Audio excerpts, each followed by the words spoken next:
শুধু তাই নয়, আমাদের নবী মুহাম্মদ সাল্লাল্লাহু আলাইহি ওয়াসাল্লাম পর্যন্ত এই হিংসার কারণে তিনিও নির্যাতিত হয়েছেন, বহুবার নির্যাতিত হয়েছেন।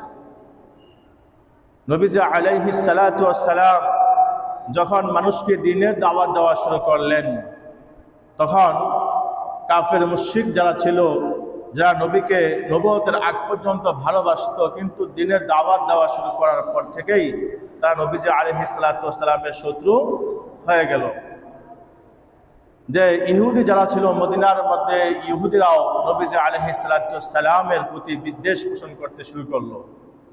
ইহুদিদের ষড়যন্ত্র, তাদের মনে হিংসা জাগলো যে ইহুদি ধর্ম এতদিন যাবৎ মানুষকে দাওয়াত দেওয়া হচ্ছে, কিন্তু ইহুদি ধর্মের মানুষ এত বেশি দীক্ষিত হচ্ছে না।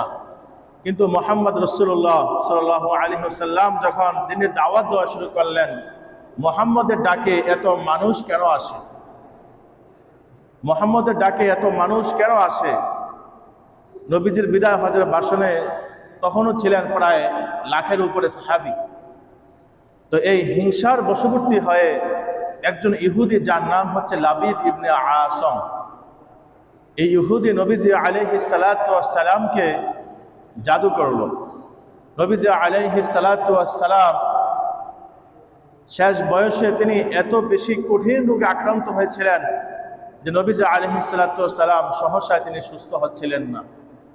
আমাদের সমাজেও এখন জাদু টনা, এরপরে এগুলা কুফরি কালাম অহরহ চলতেছে। আল্লাহ তাআলা আমাদেরকে হেফাজত করুন।